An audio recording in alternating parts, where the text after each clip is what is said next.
வியட்நாமில் முட்டை காஃபி அதாவது எக் காஃபி எனப்படும் பானம் இப்போ மிகப்பெரிய அளவில் ட்ரெண்ட் ஆகி வருது. முட்டையுடைய மஞ்சள் கருவை சர்க்கரை மற்றும் பாலுடன் கலந்து இது தயாரிக்கப்படுது. இந்த கலவையை அடர்த்தியான வியட்நாமிய காஃபியின் மீது ஊற்றும் பொழுது நல்ல இனிப்பு வகையான பானம் கிடைக்குது. அதிக சுவை கொண்டதா இது இருப்பதா சொல்லப்படுது. வியட்நாமிய மொழியில இந்த பானம் காஃபே ட்ரங்க் என அழைக்கப்படுது. இதனுடைய பொருள் முட்டை காஃபி என்பது. இது 1940களில் ஹனோய் நகரில் தோன்றியதா சொல்லப்படுது. இத்தாலியில இது சபாக்ஸ் லியோன் என அழைக்கப்படுது. முட்டையுடைய மஞ்சள் கருவை சர்க்கரையுடன் சேர்த்து அடித்து தயாரிக்கப்படுது. பெரும்பாலும் இது காஃபியோட சேர்த்து பரிமாறப்படுது. இந்த முட்டை காஃபி எப்படிப்பட்ட ஆரோக்கியமற்ற பிரச்சனைகளை ஏற்படுத்தும் என்பதையும் பலரும் பகிர்ந்து வருகிறார்கள். இதுல முக்கியமா சால்மனெல்லா பாக்டீரியா நம்ம உடலை பாதிக்கக்கூடிய வாய்ப்புகள் அதிகம் இருப்பதா சொல்றாங்க. பச்சை முட்டையை பயன்படுத்தி இந்த காஃபியை தயாரிப்பதால சால்மனெல்லா பாக்டீரியா நம்ம உடலை பாதிக்கக்கூடிய வாய்ப்பு இருக்கு அப்படின்னு சொல்றாங்க. இதனால வயிற்றுப்போக்கு, காய்ச்சல், குமட்டல், வாந்தி போன்ற பிரச்சனைகள் ஏற்படும் அப்படின்னு சொல்றாங்க. கர்ப்பிணி பெண்களும் முதியவர்களும் குழந்தைகளும் இந்த சால்மனெல்லா பாக்டீரியாவால மிக வேகமா பாதிக்கப்படுவாங்க அப்படின்னு சொல்றாங்க. இதனால கவனமா இருக்க வேண்டும் அப்படின்னு சொல்றாங்க.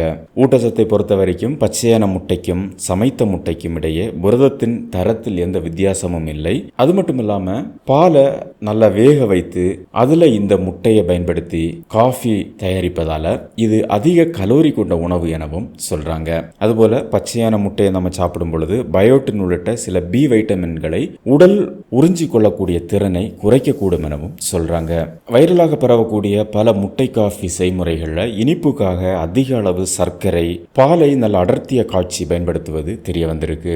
இது எல்லாமே கொழுப்பு சத்து அதிகமாக உடல்ல சேர்க்கும். இது முட்டையுடைய மஞ்சள் கருவோட சேரும் பொழுது முட்டை காஃபியை மிக அதிக கலோரி கொண்ட பானமா ஆக்குது. இதனால உடல் எடை அதிகரிக்கலாம் எனவும் சொல்லப்படுது.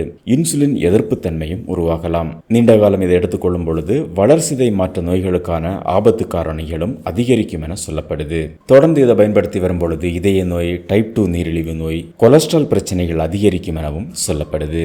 அதுபோல பச்சை முட்டை எல்லோருக்கும் ஒரே மாதிரியாக ஜீரணிப்பதில்லை. சிலருக்கு வயிறு உப்பிசம், குமட்டல் ஏற்படலாம். சிலருக்கு வயிற்றுக்கோளாறு உண்டாகலாம். சிலருக்கு நெஞ்செரிச்சல் பிரச்சனையும் ஏற்படலாம் என சொல்லப்படுது. அதுபோல இந்த முட்டை காஃபியில சேர்க்கக்கூடிய காஃபின் அதிக அளவு நம்ம உடலை சேரும் பொழுது பல்வேறு பிரச்சனைகளை ஏற்படுத்தும் எனவும் சொல்லப்படுது. அதிகப்படியான காஃபி அருந்துவது இதய துடிப்பு அதிகரிப்பு, படபடப்பு, தூக்கமின்மை, பதட்டம் போன்ற பிரச்சனைகளுக்கு வழிவகுக்கும். முட்டை காஃபியை நம்ம எப்போதாவது எடுத்துக்கொள்ளலாம். ஆனா இதை தொடர்ந்து நம்ம எடுத்துக்கொள்ளும் பொழுது பல்வேறு பிரச்சனைகள் ஏற்படுத்தும். இதை சொல்ல காரணம் இந்த முட்டை காஃபி பலருக்கும் இப்போ ஒரு பிடித்த பானமாக இருந்து வருவதா சொல்லப்படுது. அதனுடைய இனிப்பு மற்றும் சுவை காரணமா தொடர்ந்து இதை எடுத்துக்கொள்பவர்கள் அதிகமாக எடுத்துக்கொள்வதா சொல்லப்படுது.